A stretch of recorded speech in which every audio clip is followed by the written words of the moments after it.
जल्दी से यहाँ से सामने वाली झाड़ी की तरफ चला गया। अब मुझे औरत के वहाँ से चले जाने का इंतज़ार था। ये अधेड़ उम्र की साड़ी पोश औरत हिंदू लग रही थी। मज्जूब बड़े मज़े से औरत के हाथ से लड्डू पेड़े खा रहा था। फिर इसने हाथ का इशारा किया। औरत ने मज्जूब के सामने माथा टेका और प्रणाम करती हुई वहाँ से चली गई। मैं झाड़ियों से निकलकर मज्जूब की तरफ बढ़ा और नमस्कार करते हुए बैठने लगा तो मज्जूब ने एक बार फिर मुझे झिड़क कर वहाँ से चले जाने का हुक्म दिया। मैंने आहिस्ता से कहा, बाबा जी, ये मिठाई आपके लिए चांकिया ने भेजी है। मज्जूब ने एक लम्हे के लिए ठटक कर मुझे गौर से देखा और कड़क कर कहा, वो हरामी खुद क्यों नहीं आया? मैंने फौरन जवाब दिया, वो हरामी जहन्नम में पहुंच चुका है। मज्जूब ने सर झुका दिया और आहिस्ता से बोला, झाड़ियों में जहां तुम अभी गए थे वहां से चंद कदम पीछे इमली के बड़े दरख्त तले मेरा झोंपड़ा है, वहां जाकर मेरा इंतजार करो। मैंने ऐसा ही किया। कुछ देर बाद मुझे अपना मज्जूब एजेंट झुग्गी की तरफ आता दिखाई दिया। आते ही वो झुग्गी के अंदर चला गया। मैं अपनी जगह दुम सादे बैठा झुग्गी की तरफ तकता रहा। कुछ तवक्कुफ के बाद वो झुग्गी से बाहर आया तो इसके हाथ में एक थैला था। तुम्हारे साथ जो लड़की थी इसका नाम क्या है? मज्जूब ने मेरे सामने बैठते हुए पूछा। खुशहाली, मैंने जवाब दिया। तुम्हें कल शाम मेरे पास पहुंच जाना चाहिए था, इसने खुफगी से कहा। बहरहाल आज से 3 दिन बाद खुशहाली तुमसे वहीं मिलेगी जहां इससे मिलने के लिए तुम्हें कहा गया है। फिर इस मज्जूब ने थैले में हाथ डालकर कपड़े में लपेटी हुई कोई शय निकालकर मेरी तरफ फेंकी और कहा, इसमें तुम्हारे लिए 6 नए जहरीले सिगार हैं। तुम इनके इस्तेमाल से अच्छी तरह वाकिफ हो। हर सिगार में 7 अफराद को हलाक करने के लिए जहर मौजूद है। एक सिगार के इस्तेमाल के फ़ौरन बाद अगर बुझा दो तो इसे दूसरी बार भी इस्तेमाल में लाया जा सकता है। यूँ तुम एक सिगार से 7 दुश्मनों को अपने रास्ते से हटा सकते हो। अब तुम फ़ौरन यहाँ से चले जाओ और दोबारा हुमायूं के मकबरे की तरफ मत आना, क्योंकि मैं तुम्हें यहाँ नहीं मिलूँगा। मैंने रुमाल में लिपटे हुए जहरीले सिगारों को अपनी बास्केट की जेब में रखा और उठकर तेज़ी से मकबरे की अकबी दीवार की तरफ चल पड़ा। जहरीले सिगार हासिल करके मुझे बड़ी खुशी हुई थी। मेरे इर्द गिर्द दुश्मन अपना घेरा तंग करते जा रहे थे और इन सिगारों की शिद्दत से ज़रूरत महसूस रही थी। मुझ पर किसी जानिब से भी अचानक हमला हो सकता था। सबसे ख़तरा मुझे अपने अय्यार बॉस मिस्टर तिवाड़ी की तरफ से था। अब मुझ पर पाकिस्तानी जासूस होने का शक हो गया था और अब वो किसी मामूली से सबूत का इंतज़ार कर रहा था। मैं बराह रास्त बाहर निकलने के बजाय हुमायूं के मकबरे के अंदर आ गया। चंद एक गैर मुल्की सियाह वहाँ पहले से खड़े तस्वीरें ले रहे थे। मकबरे के वसी और ईस दालान का एक चक्कर लगाने के बाद मैं चबूतरे की सीढ़ियाँ उतरकर पार्किंग लॉट में आ गया। रिक्शा लेकर इस डिपार्टमेंटल स्टोर पहुंचा जहां के पार्किंग लॉट में मेरी अपनी गाड़ी खड़ी थी। डिपार्टमेंटल स्टोर में दाखिल होकर मैंने एक जगह से टूथपेस्ट और साबुन की 2 टिक्कियां और चाय का एक पैकेट उठाया, काउंटर पर इसकी अदायगी की और मरकजी दरवाजे से बाहर आकर अपनी गाड़ी की तरफ बढ़ा। मैं ये जाहिर करना चाहता था कि स्टोर से कुछ ज़रूरी चीज़ें ख़रीद कर आ रहा हूँ। मैं घर पर नेपाली नौकर से भी यही कह कर आया था कि कुछ चीज़ें ख़रीदने जा रहा हूँ। बंगले में पहुंचकर मैंने सिगार गाड़ी के डैशबोर्ड के अंदर ही रख दी। गाड़ी के दरवाजे लॉक किए और चाबी घुमाता हुआ चीज़ें हाथ में थामे बरामदे में आ गए। मेरा नेपाली चौकीदार गेट के पास ही खड़ा था। मैंने नौकरानी के बारे में पूछा। इसने बताया कि वो खाना तैयार करके चली गई है।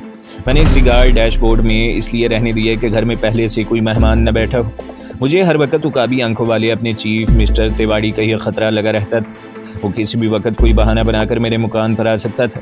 इसमें शक की कोई गुंजाइश नहीं थी कि वो खुद मेरी सुराग रसानी कर रहा था। मेरा दिल कह रहा था कि इसने मेरे अगवा के ड्रामे पर यकीन नहीं किया था। मैं भी इसकी तरफ से बेहद मोहतात था। इसी एहतियात की वजह से मैं सिगार अपने साथ ड्राइंग रूम में नहीं लाया था। जब मैंने देखा कि बंगले में कोई नहीं है तो मैंने लिफाफा मेज़ पर रखा और वापस बरामदे से होता हुआ गाड़ी के पास गया। दरवाज़ा खोलकर अंदर सीट पर झुककर डैशबोर्ड में से सिगार निकालकर अपनी बास्केट की जेब में रखा और सीधा बेडरूम में चला आया। दरवाज़ा बंद करके मैंने सिगारों का जायज़ा लिया। इनका रंग निस्वारी था, आम साइज सिगरेट से थोड़ा सा बड़ा था। हर सिगार में सरीउल असर जहर पोटाशियम साइनाइड महलूल की शक्ल में भरा हुआ था। सिगार सुलगाकर सिर्फ 3 कश लगने के बाद इसका रुख दुश्मन की तरफ करके सिगार को दरमियान से ज़रा सा दबाना पड़ता था। सिगार के अंदर से साइनाइड की नज़र न आने वाली हल्की मगर तेज़ फुआर निकलकर दुश्मन के जिस्म पर गिरती थी और वानन फानन यूँ गिर कर मर जाता, जैसे इस पर अचानक दिल का दौरा पड़ा। पोस्टमार्टम रिपोर्ट से ये किसी तौर पर साबित नहीं होता था कि शख्स को किसी जहर की मदद से हलाक किया गया है। अच्छी तरह जायज़ा लेने के बाद सिगार मैंने सोफ़े के अंदरूनी खिला में छुपा दी, जहाँ से मैं इन्हें फौरी तौर पर हासिल कर सकता था और किसी को इस खुफिया जगह के बारे में शुबा भी न होता। अगले रोज़ दफ्तर जाते हुए मैंने रास्ते से सिगारों का एक पैकेट ख़रीद लिया। मैं अपने दफ्तर वालों पर यह जाहिर करना चाहता था कि मैंने सिगरेट छोड़कर सिगार पीने शुरू कर दिए। मैंने कस्तन ऐसे सिगार ख़रीदे थे जिनका साइज़ भी जहरीले सिगारों जितना था और इनके पीछे फ़िल्टर भी लगा था। दफ्तर में इजलास के वक्त इंटेलिजेंस चीफ मिस्टर तिवाड़ी के कमरे में सेक्रेटरी नंबर 2 विश्राम, सुप्रीडेंट और दफ्तर के कुछ दूसरे जिम्मेदारान अफसरान मौजूद थे। मैंने जेब से सिगारों का पैकेट निकालकर मेज़ पर रखा तो तिवाड़ी ने तज्जुब से मेरी तरफ देखा। क्या तुमने सिगार पीने शुरू कर दिए कैप्टन मेहता?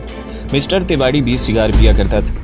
मैंने इसकी तरफ सिगार का पैकेट बढ़ाते हुए कहा, सर मैंने एक मजमून पढ़ा है जिसमें लिखा है कि सिगार अच्छा होता है और सिगरेट की निस्बत बहुत कम नुकसान पहुंचाता है, आप शौक कीजिए। मिस्टर तिवाड़ी ने अपने मोटा सिगार लकड़ी के बक्से से निकालते हुए कहा, थैंक यू, मैं अपना ब्रांड ही पीता हूँ। सेक्रेटरी विश्राम बोला, सिगार का वैसे एक फ़ायदा है कि इसके साथ कागज़ का धुआं फेफड़ों में नहीं जाता।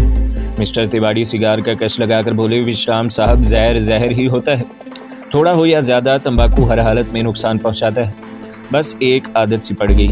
फिर इसने फाइल खोलते हुए इजलास की बाकायदा कार्रवाई शुरू की। ये मीटिंग हफ्ते में एक बार हमारे इंटेलिजेंस चीफ मिस्टर तिवाड़ी के कमरे में होती थी, जिसमें गुज़श्ता हफ्ते की कारकर्दगी का जायज़ा लिया जाता और आइंदा के अहम मसाइल के बारे में ब्रीफिंग दी जाती थी।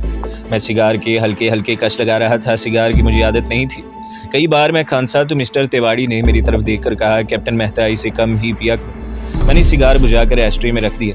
इजलास के बाद मैं अपने कमरे में बैठा फाइलों से निमट रहा था कि सुजाता का टेलीफोन आ गया। जब से मैं डाकुओं के चंगुल से फरार होकर वापस आया था, सुजाता मुझे सुबह के वक्त दफ्तर फ़ोन करके मेरी खैरियत ज़रूर दरियाफ्त कर लिया करती थी। डियर, आज शाम का तुम्हारा क्या प्रोग्राम है? मैंने एक फ़ाइल पर दस्तखत करके इसे बंद करते हुए कहा, आज शाम शायद मैं देर से घर पहुँचूँ क्योंकि दफ्तर में एक ज़रूरी सरकारी इजलास है। आज शाम तो मुझे लाल किले के अजायब घर जाना था। मैं सुजाता को कैसे वक्त दे सकता था? सुजाता कुछ नाउम्मीद सी होकर बोली, कब तक वापस आ जाओगे? आज मेरा दिल कर रहा है कि हम कोई फिल्म देखें। अमिताभ बच्चन की नई फिल्म कल ही रिलीज़ हुई है, मेरा बॉस इसकी बहुत तारीफ़ कर रहा था। मैंने पूरा हिसाब लगाते हुए कहा, मीटिंग शायद रात 10 बजे तक जारी रहे, ऐसा करो कल का प्रोग्राम बना लो। सुजाता ने बादल नखास्ता होकर कहा और फ़ोन बंद कर दिया। ये अच्छी बात हुई थी कि सुजाता मेरी शाम की मसरूफियात से आगाह हो गई थी, वरना मुमकिन था कि वो तीसरे पहर दफ्तर से निकलकर सीधी मेरे बंगले पर आ जाती, जबकि मैं लाल किले में जाने की तैयारी कर रहा होता। दफ्तर से मैं ठीक वक्त पर छुट्टी लेकर बंगले पर वापस आ गया।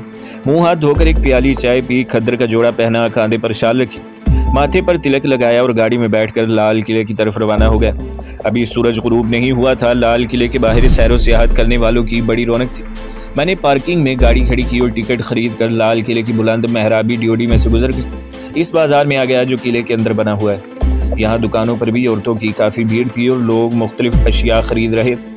मैं लाल किले में कई बार आ चुका था और इसके चप्पे चप्पे से वाकिफ़ था। जो लोग इस किले से वाकिफ़ हैं वो जानते होंगे कि जब बाज़ार ख़त्म हो जाता है तो सामने सरसब्ज़ तख्ते आ जाते हैं, जहाँ जगह जगह सरू और आम के दरख्तों के झुंड है। इसी झुंड में बाएं जानिब मोती मस्जिद है। संगे मरमर की यह खूबसूरत छोटी सी मस्जिद बेगमात की नमाज पढ़ने के लिए बनाई गई है। इसके सामने एक जानिब ऊंचे तख्ते पर दीवान आम है, जहाँ अकबर बादशाह का तख्त रखा हुआ है। संगे मरमर का यह तख्त अब बिल्कुल खाली और बगैर हीरे जवाहरात के है। यहाँ मुग़ल बादशाह दरबार लगाया करते थे। इसकी दूसरी जानिब दाएं रुख एक तख्ता नीचे उतरें तो दीवान खास आ जाता है। इस दीवान आम के पहलू में एक कुशादा कमरा है, जिसे अंग्रेज़ों ने अजायब घर में तब्दील कर दिया है। इस अजायब घर में मुग़ल बादशाहों की मलबूसात के अलावा जो ख़ास चीज़ देखने से ताल्लुक़ रखती है वो जंग आज़ादी की हाथ से बनाई गई तस्वीरें हैं। ये बड़ी बड़ी तस्वीरें स्याह कलम के साथ बनाई गई हैं। इनमें मुजाहिदीन आज़ादी को अंग्रेज़ों के ख़िलाफ़ जंग करते दिखाया गया है। हर तस्वीर के नीचे इसकी पूरी तफसील दर्ज है। मुझे अंग्रेज़ों की अपनी मर्ज़ी से बनाई हुई इन तस्वीरों से कोई दिलचस्पी नहीं थी, मगर इसके बावजूद एक एक तस्वीर को बड़े गौर और दिलचस्पी से देख रहा था। मैं यही जाहिर करना चाहता था कि मैं इन नादर अशिया को देखने के लिए ही लाल किले में आया हूँ, लेकिन हकीकत ये थी कि मैं अजायब घर वाले इस कुशादा कमरे में घूम फिर कर इस जीने की तलाश में था जो तय खाने की तरफ जाता था, लेकिन मुझे वो जीना कहीं दिखाई न दिया। जाहिर है वो खुफिया तहखाना था और इसका दौरानिया भी खुफिया ही होगा। अजायब घर के 2 दरवाजे थे। एक दरवाजे से लोग आते थे और तस्वीरें, नवादरात और दूसरी चीज़ें देखने के बाद दोनों दरवाज़ों पर अजायब घर के मुहाफिज अपनी मखसूस सुरख पटके वाली वर्दियों में बलबूस थे। यहाँ कोई भी मुस्लिम सिपाही नहीं था। तस्वीरें वगैरह देखने के बहाने मेरी उकाबी निगाहों ने अजायब घर के हॉल कमरे का तफसील के साथ जायज़ा लिया। वहाँ मेरे अंदाजे के मुताबिक किसी खुफिया दरवाजे का इम्कान कम था। दीवारों के साथ शीशे के फ्रेम वाली ऊंची ऊंची अलमारियाँ लगी थी। इन अलमारियों के पीछे खुफिया तहखाने के दरवाजे का होना अजीब सी बात थी। इतनी भारी भरकम अलमारियों को बार बार हटा कर नीचे जाना तकलीफ दे अमल था। यकीनी तौर पर यह खुफिया दरवाज़ा हाल के बाहर किसी पोशीदा जगह पर होगा। ये सोचकर मैं अजायब घर के हाल कमरे से निकलकर बाग में आ गया। सब्ज़े पर कुछ औरतें अपने बच्चों के साथ बैठी थी। मैंने भी एक फेरी वाले से चने खरीदे और इन्हें मज़े से तफरीह के मूड में खाने लगा। हकीकत में मैं अजायब घर की एक भी दीवार का जायज़ा ले रहा था, जिसके कोने में 2 मुसल्ले फौजी लकड़ी के खोखे पर आमने सामने बैठे थे और एक दूसरे से बातें करते हुए सिगरेट पी रहे थे। इनकी ब्रेन गन्ने इनके घुटनों पर पड़ी थी। वो मुझसे बमुश्किल 100 कदम के फासले पर होंगे, इसीलिए मुझे इनकी गुफ्तगू सही सुनाई नहीं दे रही थी। जिस जगह वो बैठे थे वहाँ मुझे एक तंग सा मेहराबी दरवाज़ा नज़र आ रहा था, जो गालिबन बंद था। मुझे शुबा हुआ कि शायद यही वो दरवाज़ा है जो नीचे तहखाने को जाता है। मैं चने खाता हुआ और दीवान ख़ास की तरफ निकल गया। दीवान के अंदर जाने के बजाय मैं फुआरों वाली रविश पर से होता हुआ अजायब घर के अकब में दरख्तों के झुंड की तरफ आ गया। यहाँ पहली बार मुझे एक फ़ौजी टेंट लगा हुआ दिखाई दिया, जिसके बाहर कुछ फ़ौजी एलुमिनियम के गिलास में चाय पी रहे थे। मैं इनके करीब से गुजरा तो एक फ़ौजी जो शक्ल सूरत से डोगरा लग रहा था मेरी तरफ देखकर बोला, किधर जा रहे हो लाला जी? मैंने हाथ जोड़कर इन्हें नमस्कार किया। महाराज किले की सैर कर रहा हूँ, जाना तो कहीं नहीं। इनमें से एक सिख फौजी भी था। इसने तलख लहजे में कहा, दूसरी तरफ जाओ, दूसरी तरफ।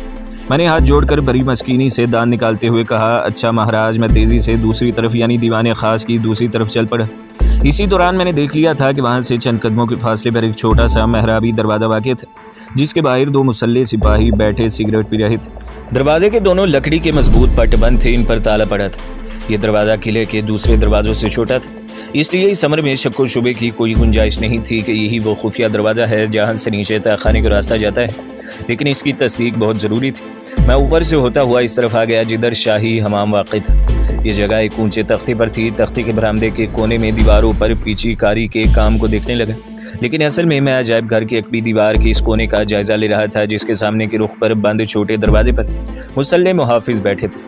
गौर से देखने पर वहाँ मुझे दीवार में ज़मीन के साथ मिला हुआ एक रोशनदान नजर आया, जिस पर लोहे की सलाखें लगी थी। अगर वाकई नीचे तहखाना था तो ये इस तहखाने का रोशनदान था, जहाँ से रोशनी और ताज़ा हवा तहखाने में जाती थी। मैंने सारे नक्शे को जहन में अच्छी तरह से नक्श कर लिया और टहलता टहलता शाही हमामों के छोटे छोटे संगे मरमर के सुतूनों वाले दालान में आ गया। सूरज किले की महराबी फसील के पीछे डूबकर सुर्ख हो गया था और शाम के मुलगजे साए दरख्तों पर पड़ना शुरू हो गए थे। दालान से उतरकर कुछ फासले पर से गुजरते हुए मैंने एक बार फिर दरख्तों के झुंड के पास लगे फौजी खैमे कैंप को देखा। मुझे यकीन था कि अजायब घर वाले खुफिया तहखाने का दरवाज़ा इसके आसपास वाक़ है।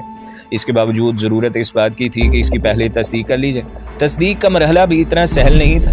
मैं खुद किसी फौजी या इंटेलिजेंस के किसी अफसर से खुफिया तहखाने के बारे में नहीं पूछ सकता था। सब लोग मेरे रुतबे और मेरी शक्ल से वाकिफ़ थे। अगर मैं किसी से दरियाफ्त करता तो बात मिस्टर तिवारी तक पहुँच सकती थी और हमारे मिशन के रास्ते में नाकाबिले यकीन दुश्वारियाँ खड़ी हो सकती थी।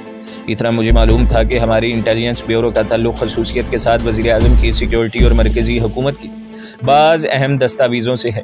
इसलिए लाल किले के तहखाने में रखे हुए चांकिया प्लान से मुतल्लिक हमारे ऑफिस रिकॉर्ड में कोई ना कोई फ़ाइल ज़रूर मौजूद होगी।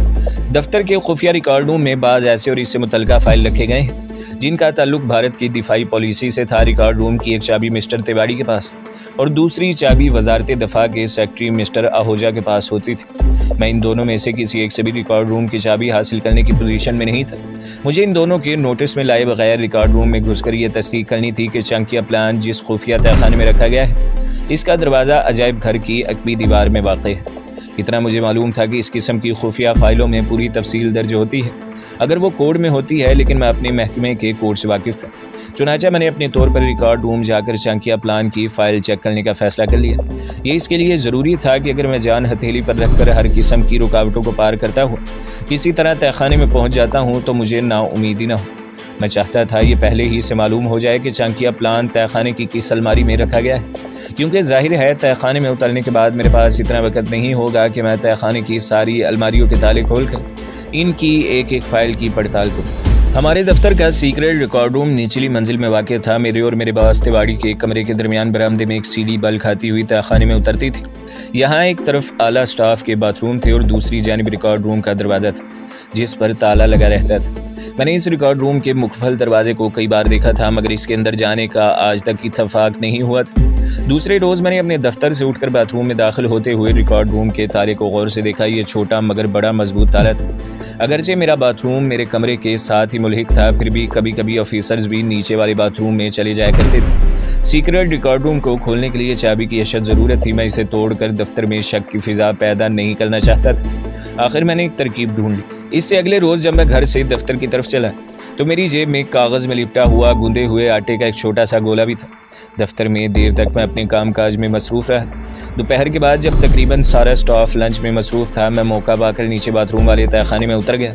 मैंने बाथरूम में हाथ धोते हुए देख लिया कि वहाँ मेरे सिवा दूसरा कोई नहीं है। बरामदे में भी किसी के कदमों की छाप तक सुनाई नहीं दे रही थी। मैं लपक कर सीक्रेट रिकॉर्ड रूम के दरवाजे पर आया, जेब से गूंदा हुआ आटा निकाल कर ताले के ऊपर रखकर आहिस्ता से दबाया। ताले की कुंजी वाली जगह का निशान आटे पर पूरे का पूरा उतर गया। मैंने बड़ी एहतियात से आटे के पिचके हुए गोले को वापस अपनी जेब में रखा और बाथरूम में जाकर मुंह हाथ धोने लगा। फिर तौलिए से मुंह पोंछा और सिगार सुलगा कर गुनगुनाता हुआ ऊपर आ गया। सीढ़ियों पर मुझे विश्राम आता दिखाई दिया। वो मेरी तरफ देखकर जरा सा मुस्कुराए।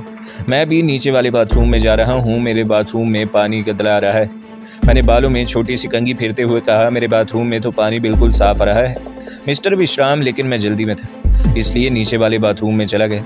मैं ये कहकर विश्राम के शक को पुख्ता नहीं करना चाहता था कि मेरे बाथरूम में भी गदला पानी आ रहा है, क्योंकि मुझे मालूम था कि ऐसी बात नहीं है और विश्राम ने महज बहाना बनाया है। मैं बालों को संवारता मुंह में सिगार दबाए अपने कमरे में आ गया। मुझे सिर्फ यही खतरा था कि तारे का निशान लेते वक्त कहीं चाबी वाली जगह से गीला आटा चिमटा हुआ न रह गया हो। इसी रोज़ पोशाली से भी दिल्ली की हार्डिंग लाइब्रेरी में मुझे मिलना था। वो वहाँ पहुँच चुकी थी। वापस बंगले पर आकर मैंने गीले आटे के छोटे से सांचे को आग के सामने रख कर सख्त किया और फिर इसमें थोड़ा सा प्लास्टर ऑफ पेरिस भर दिया। जब आटा उखड़ा तो नीचे प्लास्टर ऑफ पेरिस ताले की शक्ल इख्तियार कर चुका था। इसमें चाबी का सुराख पूरी तरह नुमाया था। मैंने इस छोटे से सांचे को रात के वक्त किचन की दोछती पर कॉर्न फ्लैग के खाली डब्बों के पीछे छुपा कर रख दिया। मैं खुद इस ताले की चाबी बनवाने नहीं जाना चाहता था। ये काम मैं पोशाली से लेना चाहता था। सुबह मैंने दफ्तर फ़ोन कर दिया कि मेरी तबीयत ठीक नहीं है, मैं लंच के बाद दफ्तर आऊँगा। फ़ोन मैंने 9 बजे किया था। इसके साथ ही मैं गाड़ी निकालकर हार्डिंग लाइब्रेरी की तरफ रवाना हो गया। हार्डिंग लाइब्रेरी दिल्ली स्टेशन के सामने एक पुरफिजा बाग में वाक़ थी। इसकी इमारत कदीम अंग्रेज़ों के वक़्त की है। एक बुलंद छत वाले खुले हाल कमरे में सतूनों के दरमियान जगह जगह चमकीले मेज़ रखे, जहाँ बैठकर लोग रिसर्च वगैरह का काम करते हैं। मैं इस लाइब्रेरी के हॉल में आ गया, जहाँ हल्का हल्का खनक, अंधेरा और गहरी खामोशी छाई हुई थी। लाइब्रेरी के काउंटर पर छोटी सी सफ़ेद दाढ़ी वाला एक अधेड़ उम्र आदमी किताबों के इंदराज में मसरूफ़ था। मैं इसके करीब से गुजरकर दूसरे हिस्से की तरफ आ गया। यहाँ मैंने एक लड़की को देखा जिसके सुनहरे बाल लड़कों की तरह कटे हुए थे। इसने हल्के कलर का स्कर्ट और सफ़ेद कलर की कमीज़ पहन रखी थी। मैं पोशाली को पहचानने में कैसे गलती कर सकता था। अगरचे इसकी पिछली साइड मेरी तरफ थी और वो एक अलमारी खोले इसमें किताबें लगा रही थी, मगर मैंने इसे फ़ौरन पहचान लिया। कोलंबो वाले एजेंट ने मुझे कहा था कि पोशाली के बाल बॉय कट होंगे। मैंने इसके करीब जाकर आहिस्ता से कहा, पोशाली। पोशाली ने चौंक कर गर्दन घुमाकर मेरी तरफ देखा और ज़रा सा मुस्कुराकर धीमी आवाज़ में कहा, यहाँ मेरा नाम नाओमी है। इसकी आंखें अब नीली नहीं थी, इनमें स्याह कॉन्टैक्ट लेंस लगने से वो स्याही माइल हो गई थी। इसने अलमारी बंद करके ताला लगाया और मेरे करीब से गुजरते हुए बोली, इधर तशरीफ़ लाई, आपकी किताब गालबन इस अलमारी में होगी। वो मुझे कोने वाली अलमारी के पास ले गई। यहाँ हम दोनों के सिवा और कोई नहीं था। पोशाली ने अलमारी खोली और किताबों को निकाल कर रखते हुए धीमी आवाज़ में बोली, मैं यहाँ शिवाजी बिल्डिंग के फ्लैट नंबर 14 में रहती हूँ। वैसे तो मुझे वहाँ मिलने मत आना, मुझे 3 बजे छुट्टी हो जाएगी। मैं कल यहाँ से सीधा मैटनी शो देखने कैलाश सिनेमा में जाऊँगी, तो मुझे कैलाश सिनेमा की गैलरी में मिला। फिर एक किताब मेरी तरफ बढ़ाकर बोली, सर बस ये एक ही कॉपी हमारे पास महफूज है, अफसोस कि हम इसे जारी नहीं कर सकते, आप यहाँ बैठकर इसके नोट्स ले सकते हैं। एक आदमी अलमारियों में लगी किताबों को देखता हुआ हमारे करीब पहुँचकर रुक गया।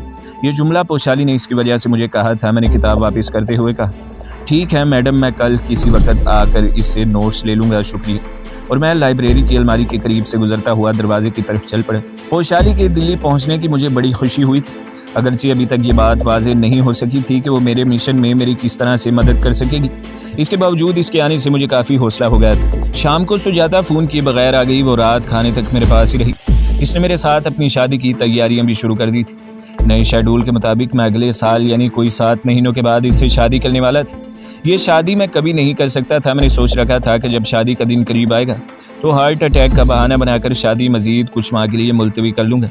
अगले रोज़ मैंटी शो पर मुझे कैलाश सिनेमा में पोशाली से मुलाकात करनी थी। कैलाश सिनेमा में कोई पुरानी अंग्रेज़ी फ़िल्म चल रही थी जहाँ बिल्कुल रश नहीं थी। शायद इसी मुसलहत को सामने रखते हुए पोशाली ने मुझे इस सिनेमा में मिलने के लिए वक़्त दिया था। दफ्तर से उस रोज़ मैं 1 घंटे पहले ही निकला और सीधा कैलाश सिनेमा की तरफ चल पड़ा। यह सिनेमा दिल्ली की एक नई आबादी में वाक़ था और इसका शुमार शहर के खूबसूरत और जदीद सिनेमा घरों में होता था। फिल्म शुरू होने वाली थी। मैंने गैलरी का एक टिकट ख़रीदा और सीढ़ियाँ चढ़ता हुआ गैलरी में दाखिल हो गया। सिनेमा हॉल में बड़ा खुशगवार सा हल्का हल्का अंधेरा फैला हुआ था और धीमे सुरों में अंग्रेज़ी म्यूज़िक बज रहा था। गैलरी में चंद एक लोग ही बैठे थे। मेरी आंखों ने पोशाली को फ़ौरन देख ली।